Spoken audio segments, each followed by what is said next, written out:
Assalamualaikum warahmatullahi wabarakatuh. Saya Revi Umami dengan NPM 20010080016 dari Prodi Tadris Biologi kelas A akan mempresentasikan mengenai data tinggi badan 100 mahasiswa Tadris Biologi IAIN Metro.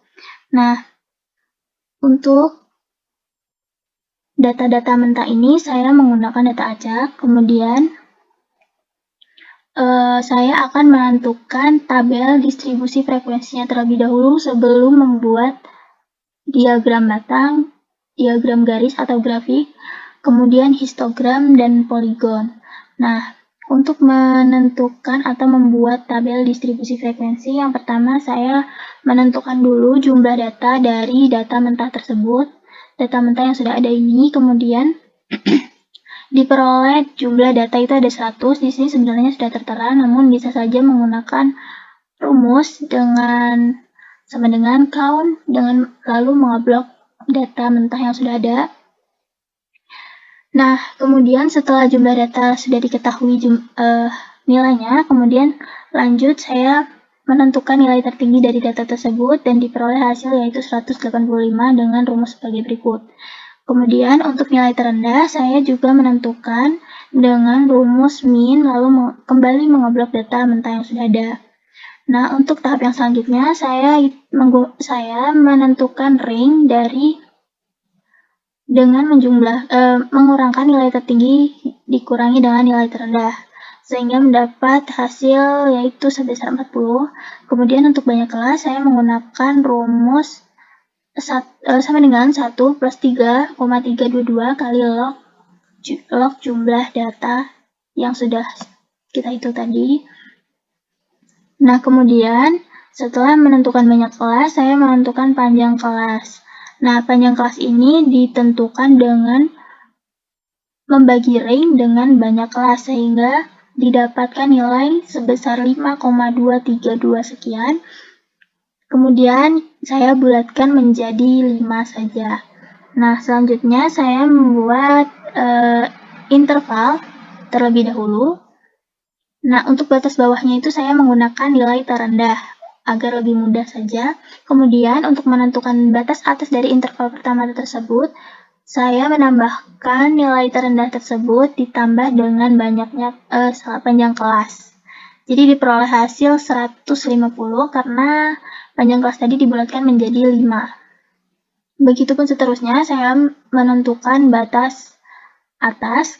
Namun untuk batas bawah itu saya menggunakan rumus batas atas yang sudah ditentukan sebelumnya itu dikurangi dengan 1 agar tidak bertabrakan antar datanya nanti.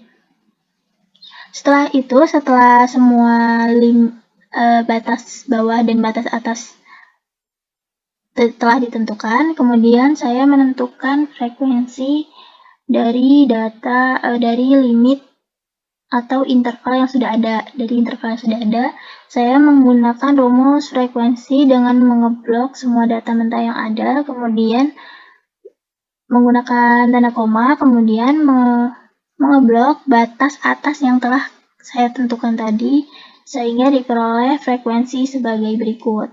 Nah, untuk lebih mudah membacanya, saya merapikan lagi tabel distribusi frekuensi sehingga nampak sebagai berikut. Ini saya sengaja mengcopy frekuensi yang sudah ada untuk memudahkan membuat histogram dan poligon nantinya. Jadi dari tabel distribusi frekuensi yang ada ini bisa kita simpulkan bahwa frekuensi paling banyak itu berada pada interval tinggi badan dengan interval 175 sampai 180 cm dengan frekuensi sebesar 17 mahasiswa atau dengan mahasiswa sebanyak 17 orang.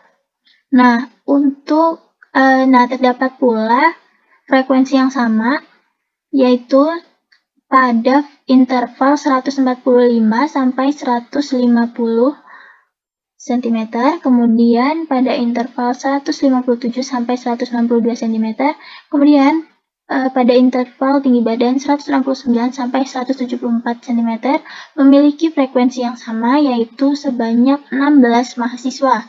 Nah, sedangkan untuk interval yang memiliki frekuensi paling rendah yaitu terletak pada interval tinggi badan 181 sampai 186 cm, yang artinya pada interval tinggi badan paling tinggi.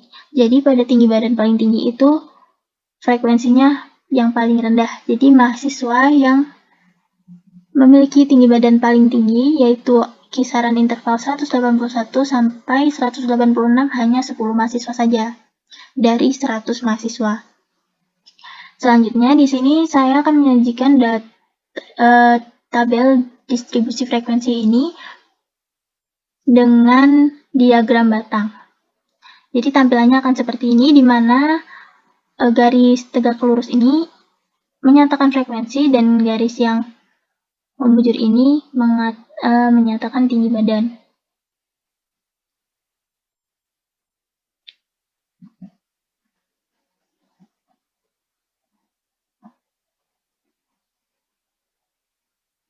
Nah, untuk selanjutnya itu ada, kok nggak bisa kelihatan ya?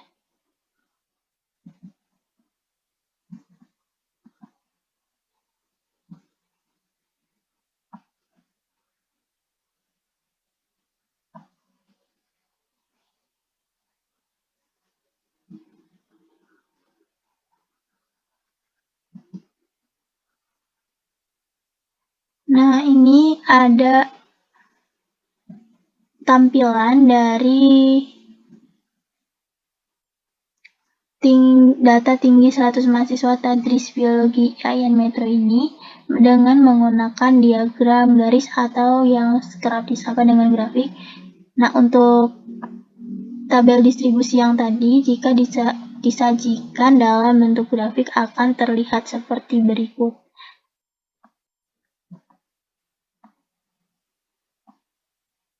Nah, seperti ini. Jadi di sini pada frekuensi 145 sampai 150 terdapat 16 mahasiswa, dan pada interval 151 sampai 156 cm itu ada 14 mahasiswa, dan begitu pun seterusnya. Nah, untuk yang kali ini ada histogram. Dikecilin dulu. Nah, ini ada tampilan dari data histogram dan poligon.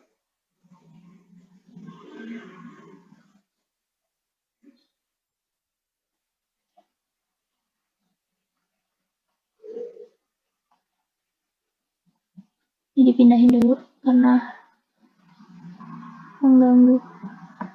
Nah, ini ada, saya bikin histogram dan poligon dari data tinggi 100 mahasiswa Tadris Biologi yang sudah saya buat dalam bentuk tabel distribusi frekuensi sebelumnya. Sama seperti tabel sama seperti dengan diagram batang yang sudah saya buat tadi seperti ini. Namun perbedaannya itu ketika histogram itu tidak terdapat celah, atau bisa disebut diagram batangnya itu saling berhimpit, sehingga diperoleh hasil sebagai berikut, yaitu pada frekuensi pada interval 145 sampai 150 cm itu ada 16, memiliki frekuensi sebesar 16 mahasiswa. Untuk interval 151 sampai 156 itu ada 14 mahasiswa. Untuk interval 157 sampai 162 itu ada 16 mahasiswa. Lalu pada interval 163 sampai 168 cm itu terdapat 11 siswa, lalu yang 169 sampai 174 cm itu terdapat 16 mahasiswa, lalu pada interval 175 sampai 180 itu terdapat 17 mahasiswa, dan 181 sampai 186 itu terdapat 10 mahasiswa. Histogram di sini pun sudah saya buat, walaupun ini masih ada yang kurang terlihat sebagai titik tengah karena warnanya kontras dengan histogram. Lalu selanjutnya, saya akan mempresentasikan mengenai pie chart atau diagram lingkaran. Bukan diagram lingkaran ya, pie chart atau pie bar. Di sini saya ada data voting tempat dating favorit 1000 pemuda-pemudi 2022. Nah, untuk tempatnya di sini saya pilih bioskop, museum, pantai, dufan, restoran, dan gunung. Di sini ada jumlah suara atau biasa kita sebut dengan frekuensi. Nah, ada juga totalnya itu ada 1000. Di sini kan udah tertera jadi 9000. Jadi di sini saya langsung aja buat ke pie chart-nya dengan menggunakan Excel, sama seperti cara membuat diagram batang sebelumnya. Jadi saya tinggal mengobrol data yang sudah ada dari data tempat dan juga jumlah. Lalu saya langsung klik desain pie chart dan dapat dilihat sebagai berikut. Di sini biar enak diganti dulu deh desainnya.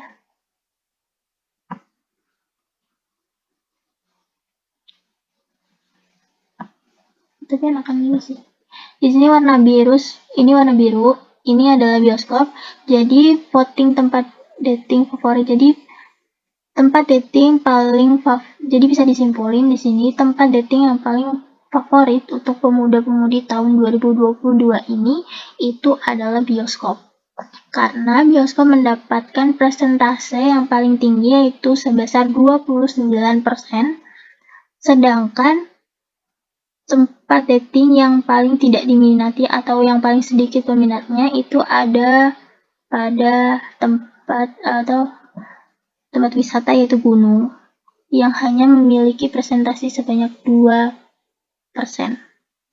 Di sini jika kita membaca pie chart-nya, bioskop memiliki persentase sebesar 29%, lalu museum memiliki persentase sebesar 14%, kemudian pantai mendapatkan persentase sebanyak 20%, dufan juga mendapat persentase sebanyak 20%, kemudian restoran mendapat persentase sebanyak 15%, dan yang terakhir gunung mendapatkan persentase sebesar 2%. Jadi dapat disimpulkan bahwa yang menjadi tempat dating terfavorit pemuda-pemudi tahun 2022 ini adalah bioskop untuk urutan pertama karena memiliki persentase yang paling tinggi yaitu sebesar 29%. Kemudian untuk tempat dating yang paling tidak diminati atau paling sedikit peminatnya itu ada pada gunung yang hanya memiliki persentase sebesar 2%. Sedangkan untuk pantai dan dufan itu memiliki persentase yang sama, yaitu sebesar 20%. Demikian presentasi yang dapat saya sampaikan dari data-data yang sudah saya buat. Apabila ada kesalahan, saya mohon maaf. Wassalamualaikum warahmatullahi wabarakatuh.